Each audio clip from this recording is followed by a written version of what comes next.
में आ जाएंगे 6 से लेकर के 6.4 के बीच में, है ना, दूध आ जाते हैं, है ना। और 5.6 से ज़्यादा, है ना, यहाँ पर छोड़िए, ये 5.6 को भी छोड़ दीजिए। 5.6 से अगर कम आ जाते हैं, है ना, तो अम्लीय वर्षा हो जाते हैं। क्या हो जाते हैं? अम्लीय वर्षा हो जाते हैं, है ना। और 5.5 से कम हो जाए क्या चीज़?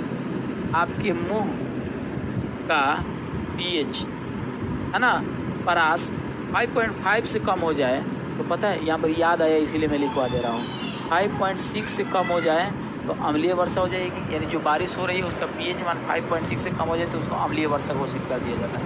लेकिन मुंह का जो पीएच मान है वो 5.5 से कम हो जाए, यानी 5.6 या उससे ज़्यादा रहे तो कोई बात नहीं है, चलेगा। लेकिन 5.5 से कम हो जाए तो ये आपका दंत क्षय करने लगता है। क्या करता है? आपको दांतों को क्षय करने लगता है, बर्बाद करने लगता है ना। तो कृपया सावधान हो जाइए। इसलिए ऑप्शन सी 100% राइट आंसर। अब बात करते हैं अगला प्रश्न। स्पेक्ट्रम प्राप्त करने के लिए किसका उपयोग किया जाता है?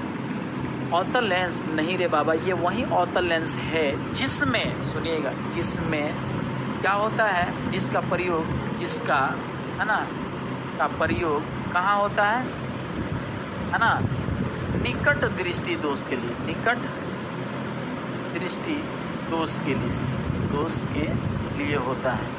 ओ माय गॉड, उत्तल लेंस, ये वही उत्तल लेंस है जो दीर्घ दृष्टि दोष के लिए इस्तेमाल किया जाता है। दीर्घ दृष्टि दोष के लिए इस्तेमाल किया जाता है, दोष के लिए इस्तेमाल किया जाता है। चल भाई प्रयोग लिख देते हैं, प्रयोग।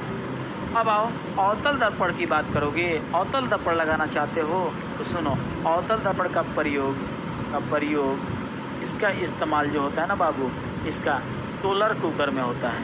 इसमें सोलर कुकर में और तो और वाहनों के अग्र दीप में किया जाता है। वाहनों के अग्र दीप में, आगे देखने के लिए अग्र दीप में लाइट के रूप में किया जाता है। लाइट को के रूप में किया जाता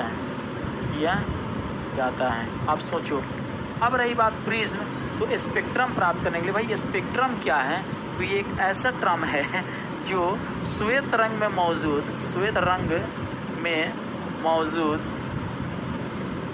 7 रंगों को विभक्त, है ना, 7 रंगों को, ठीक है ना,